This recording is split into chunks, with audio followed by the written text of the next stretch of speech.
Hi, my name is Ivy Boyd. I am a freelance makeup artist here in Des Moines, Iowa.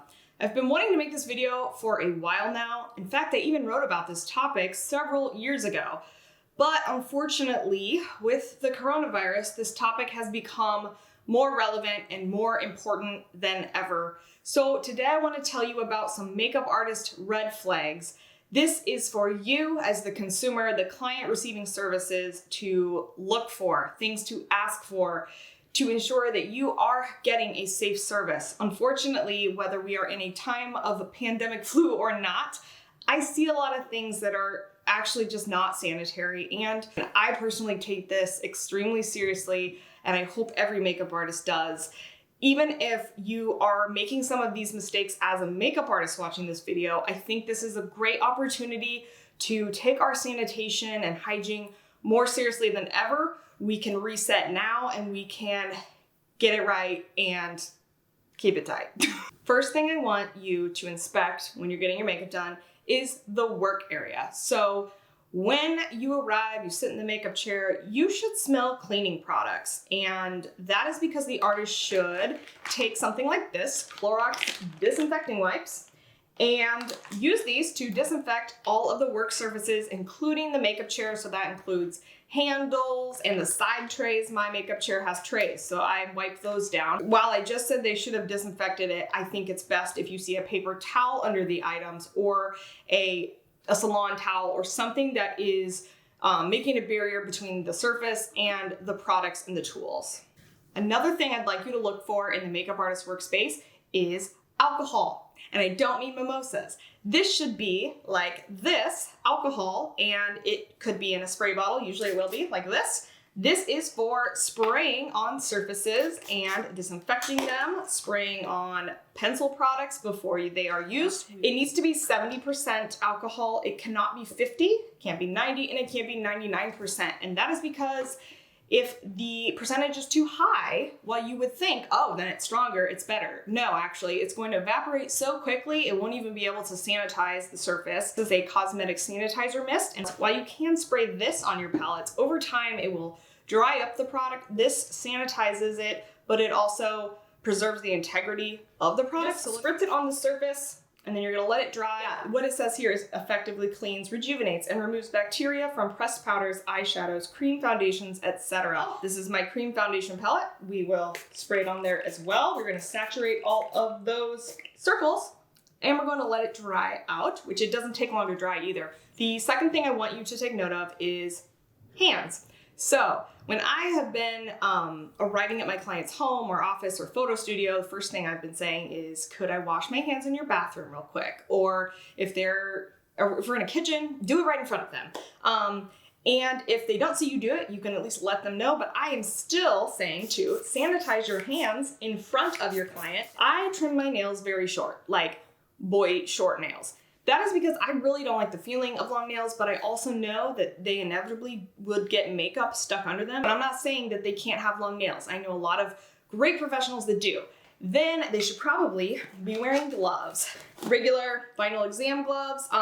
If you have a latex allergy, be sure to let them know. But gloves would be a great barrier for somebody that has long nails, or if they had any open cuts, things like that, they should be wearing gloves. This is the most crucial thing to look for, I think, and it is what we call double dipping, and it's a really bad thing. So if you see an artist working directly from a product's container, so here's an example. This is a gel liner, and it's in a little pot. What you should never see is an artist taking a brush, which is me looking for a brush. This is not the correct brush, but no artist should be dipping directly into the product, dipping onto your face, possibly grabbing more. What we're doing here is we are transferring bacteria. If I were to be doing someone's foundation, what I'm gonna do is I'm gonna take my cream palette here. I'm going to take this essential tool, which is a stainless steel spatula. I already sanitized this, but let me just do it again. And this is what I usually do in front of people. I saturate it in that alcohol and I wipe it off. And then I'm going to take out the color I want. So I'm just taking out what I need, closing it because I'm done with it now. I'm going to put the product on our palette here This is my paw palette that I love. And now I can work directly from this palette. I can, grab product, apply it to my client. I should be grabbing product out with the spatula, working off of a palette, and never introducing the brush to this. Just as crucial as the last thing, double dipping, I want you to make sure that you see disposables, and here's what they look like. Usually you're going to see at least these two kinds. You're going to see spoolies. These are disposable mascara wands. They are one use only, one dip only. This is a disposable lip wand. Same thing, dipping into lip products. We are not re-dipping, double dipping, no, but we are using one per client and throwing it away. Never, ever, ever should this happen. A artist pulls a mascara out of their kit, opens it, and puts this applicator right on you. No, they should be setting this aside, taking their disposable wand, dipping it into the product, then using this to apply to your eye and throwing away. I'm going to open it up, not apply this directly to my client, but instead grab a fresh lip wand, dip that into the product, and apply this to them and throw it away when I'm done. If we are working out of like a palette, like a lip palette, you're gonna again see that stainless steel spatula come in, scooped product out, put it on a palette. Beauty blender sponges, while I absolutely love them for myself, they are impossible to fully sanitize in between clients. It would be one sponge per client. This would be like a little mini beauty blender sponge, or this is my personal one, but one of these guys. These shouldn't be used on you, like I said, unless you see it go in the trash afterwards, or you see it go in your hand and they say, you can keep this, and I'm not gonna use it on anybody else.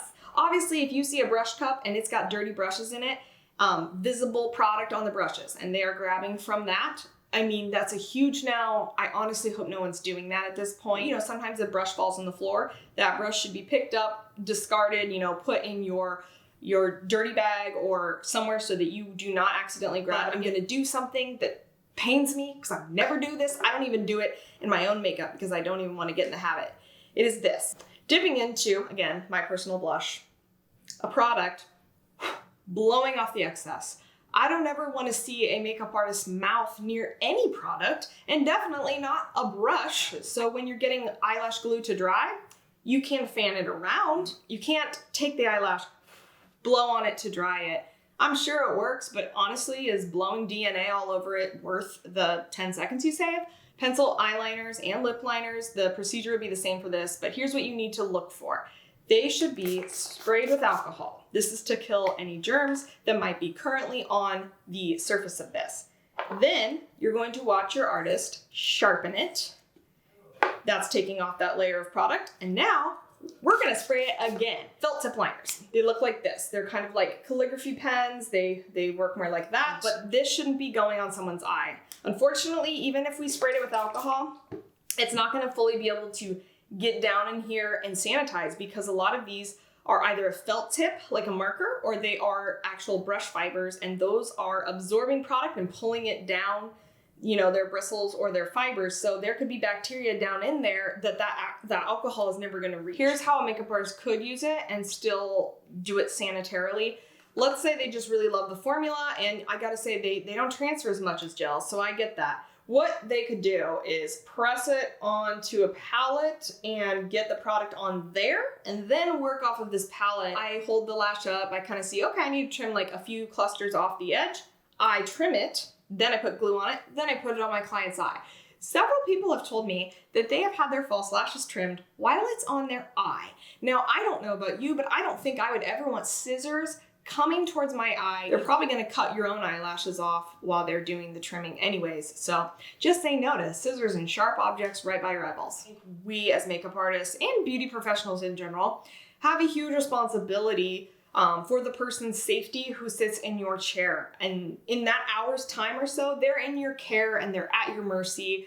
And I think we need to be caring about their needs first and foremost. Makeup should be enjoyable. I don't want anyone to sit in my makeup chair with any level of fear or anxiety. And I hope that this video has helped you find out what to look for and hopefully feel a little bit better about the whole process of getting your makeup done. Thank you so much for watching. If you feel like this was helpful and you know somebody that you think would find it interesting, please share it or please tag others, and please stay safe out there.